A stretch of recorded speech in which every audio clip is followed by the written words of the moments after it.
Godinez, licensed professional counselor, also the host of We Need to Talk on every Sunday at noon. This video is for educational and informational purposes only. The views and opinions stated herein are mine and mine alone. They do not represent the ACA, the APA, or any other therapist for that matter. Boom, shakalaka done. I'd like to thank my sponsor. Let me get out of the way. BetterHelp. BetterHelp.com/Chris Godinez. They're an online therapy company. They are international. So if you are anywhere in the world and you need to get to a therapist, go to betterhelp.com/Chris Godinez. They are licensed, they are professional, they are master's level or PhD level.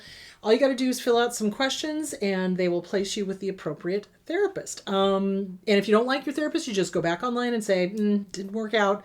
Please find me somebody else. So, and the great thing about them is I've been getting really good feedback from people using them. They can chat, so they can do chatting too. So if you need to, not have people listening on your conversations, that's a good way to do it. So anyway, thank you. BetterHelp.com/Chris Godinez. Okay. Questions left over from Sunday when I was talking about betrayal. So one of the questions I got was, let me move over here. Okay. I want revenge so bad I can taste it. Why can't I get revenge? Why is it bad to get revenge? Okay.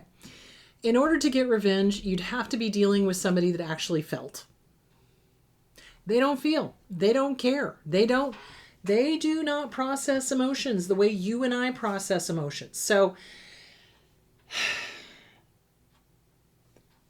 how do I explain this? So, if you prick us, do we not bleed? If you tickle us, do we not laugh? If you wrong us, do we not revenge? Well, the problem with revenge is it's a fool's game. And you think it'll make you feel better. You think you're gonna get theirs and you're gonna make them feel and see the wrongness of their ways and all that sort of good stuff. No, you're not. They are all ego. All ego. There is no there to get that they're wrong. Because in their head, they're right and everybody else is wrong. So remember, they do the you guns. You did this, you did that. It's you. They flip the script. Nope, it's you. It's not me. It's you. That whole thing. They never once are introspective. They never, ever in the history of ever question what they do. They never go, gee, did I do the right thing? Was this the wrong thing? Am I wrong? Did I hurt this person? They don't care. They literally do not care. And getting revenge, however that looks to you, basically drags you down to their level and it continues the connection. It continues the game. So narcissists and malignant borderlines would rather have a messed up, screwed up connection to somebody than no connection at all. And so when the narcissist throws out the fishing pole, the bait, and you grab it, they're like, oh, goody, game on. Oh, yay, we get to continue this little, witty repartee, except they're witless. But, they love to do that continued tit for tat, tit for tat, tit for tat, tit for tat, an eye for an eye, an eye for an eye, an eye for an eye. Well, an eye for an eye makes the whole world blind. It does. And honestly, if you really, really, truly want to get revenge on an abuser, the best thing you can do is A, live well. Go do you. Go live your best life and leave them in the dust. They can't stand that. That is narcissistic injury like nobody's business to them because they love to think that they're all powerful. And they love to think that, oh, well, this person's just going to blow away in the wind if I leave them. And, that's why they say things like that to us. That's why they say, no one will ever love you like I do. Well, Jesus Christ, I hope so. Because that ain't love, baby. So, they say things like that. No one will ever love you. You're a failure without me. You're this, you're that. You're incompetent. You. They're talking about themselves. So they want us to fail. They want us to be miserable. They want us to ruminate over them. They want us to think about them first thing in the morning and last thing at night. That is what they want. And the best thing you can do is not do that and go work on yourself, work on the self-esteem, work on the boundaries, work on the inner child. How did you get here? What happened? Work on all of that and let all of this stuff go. It's not going to do any good. So you get revenge on them All that's going to do is ramp them up to get revenge on you. It's a never-ending tit for tat. That's what they do. There's no end to it. It's like, even though logically you may have smashed them into the ground, they'll find some way to come back and come at you. They're crazy. Okay? Like, when I say they're crazy, I'm not just whistling to hear my own tune. They are crazy. If they're dark triad, if they're a psychopath, if they're a narcissist, if they're a control freak, they will stalk, they will harm, they will hurt, they will kill. So you want to disengage. I know you want revenge. I know you do. So the best way to do that is to write an angry letter and burn it. Do not send it. Do not. Because all that's going to do is start the volley. Back and forth, back and forth, back and forth, back and forth. Tit for tat, eye for an eye. No, you write it out. Dear X, whatever, bleep the bleepity bleep bleep out of bleeping bleep you, go pound sand, whatever you need to say. And then at the end of the letter, take your power back. I really wanted to get revenge on you, but I think the best revenge is you having to be you and all by yourself. Bye-bye. Bye-bye now. Bye-bye. Go pound sand. Bye-bye. And then trot it out to the barbecue. Read it out loud once. Burn it. Let it go. Hanging on to that anger is not going to fix them. Getting revenge is not going to fix them. They're not ever, listen to me now, believe me later, they are not ever going to have that moment where they are introspective enough to go, my God, what have I done? Never in the history of ever has an narcissist ever done that. Unless there was some payoff for them and it wasn't real. Do you see where I'm going with that? There is nothing about these people that is real. They will say things that benefit them. That is the only reason they ever do anything, is because it benefits them. So they're not going to change. They're not going to get it. You're not going to get the apology you're looking for. You're not going to get the, oh my God, I've been an idiot, I'm so sorry. You're not going to get a real apology. You're not. You're going to get a narcissistic apology, or you're going to get a volley of nastiness. And the drama continues. So looking for revenge, looking for justice, that's what you're hoping for. There's not going to be any in the way that you're thinking. Again, this kind of goes back to the week before when we were talking about karma. We may never see their karma. We may not. We may. I mean, in those cases when it happens, it's very satisfying. But in those cases that we don't, it's like, not my problem. Not my job. Not my problem. I got better things to do, like work on myself and make sure the world's a better place. And do you see where I'm going with that? So giving your energy into the revenge is really giving energy to the narcissist. It's giving the narcissist narcissistic supply. So in the same Merchant of Venice, which was the quote that I did earlier, there's another quote. The quality of mercy is not strained. It droppeth as a gentle rain from heaven, and on those it falls, it is twice blessed, those who give and those who receive. So they're talking about mercy or forgiveness. Again, I don't think you need to forgive them. I don't. I think they're douchebags. I think they've done harm. I think that they deserve whatever they get, karma-wise. But I also don't think that you need to hang on to the anger, because the anger is going to keep you stuck. So write it out. Get it out of your head. Get it onto paper. Burn it. Let it go. Get with a good trauma therapist. Burn it. Let it go. It's like, what is it that you're hoping to get? Is it justice? Is it revenge? Is it, this needs to be made right? Well, unfortunately, some things in this world are never made right. And you have to be okay with that. And you set about to make sure that nobody else has to put up with that.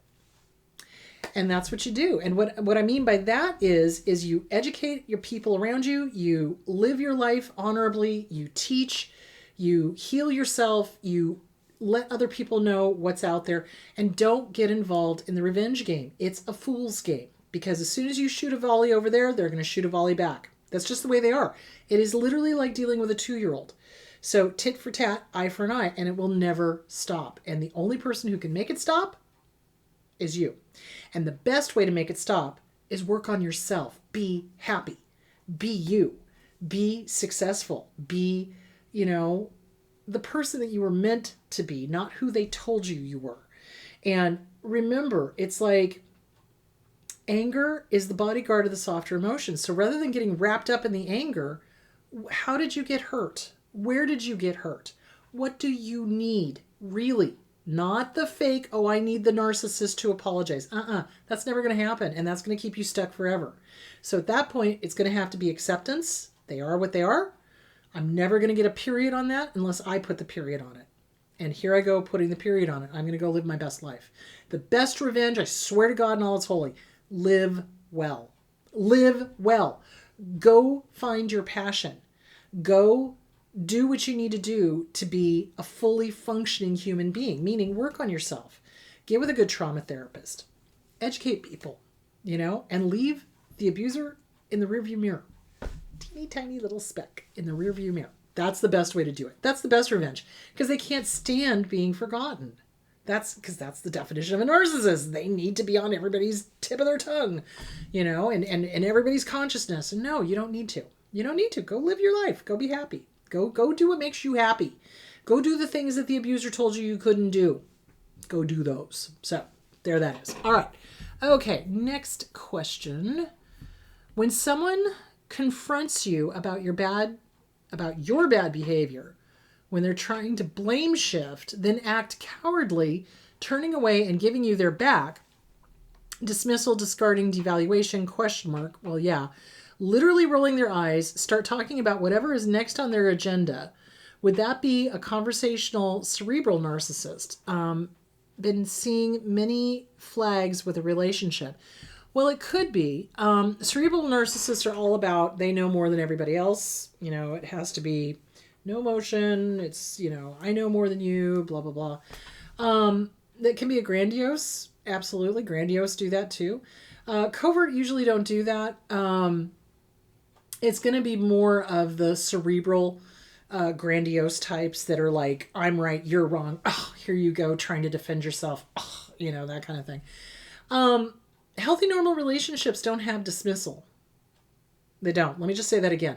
Healthy relationships do not have dismissal, discard. What was the other word you used? Dismissal, discard, or devaluation. Because healthy relationships are all about respect. It's all about respect. It is all about respect. 110%. All about respect. So if somebody is devaluing you, dismissing you, turning their back on you, and not allowing you to have a conversation with them when they've just accused you of stuff that they're doing, honey, it's starting to look like a communist parade out there. There's a lot of red flags flying. So yeah, be very careful. That healthy people don't do that. We don't just walk up to somebody and accuse them of the thing that we're doing, and then when they start to defend themselves, turn around, roll our eyes, whatever. No, it's called having an adult, mature conversation. And if that person is not willing to do that, actions speak louder than words. Healthy relationships don't devalue. It's all about lifting each other up. Lifting yourself up, lifting each other up. That's what it's about. It's about respect. RESPECT, find out what it means to you. Seriously.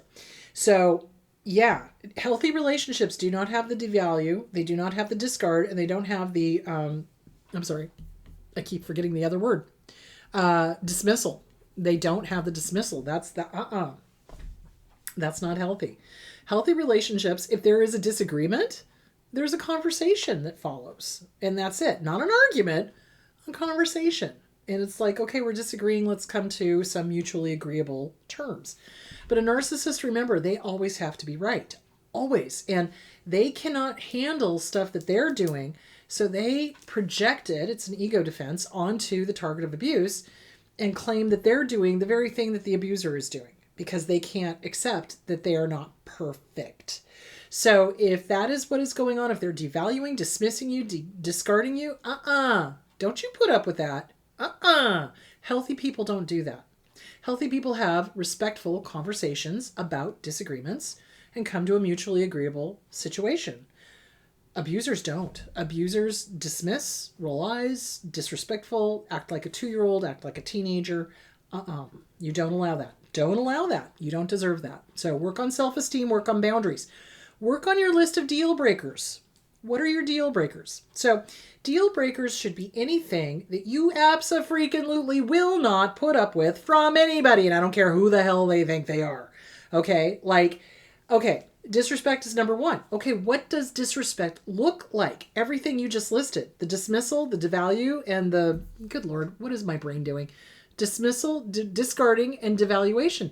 That's all disrespect. Hello, three deal breakers right there in one sentence.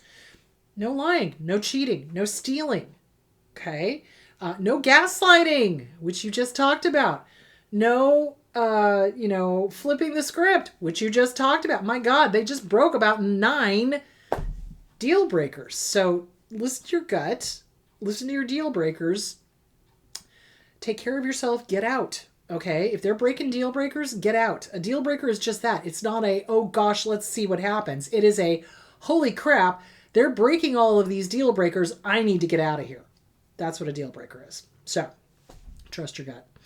All right, my loves, that is it for today because I've got clients coming in. So, clients coming online. So, all right, I will talk to you on Sunday. And on Sunday, what am I talking about on Sunday? Hold on. February shows. Oh, buggers. Hang on. February shows. There we go. Okay. Age is just a number. So we're going to be talking about the somatic narcissists and how they project all of their fears about aging onto their partners.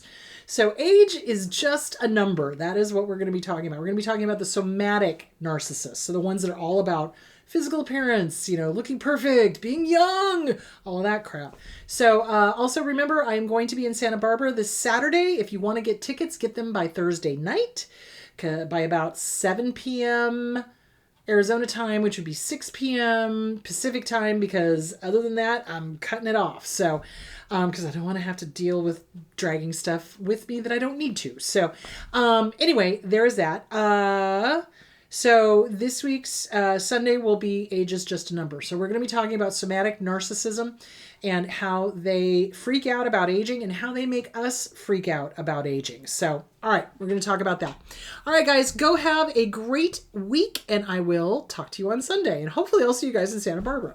Bye.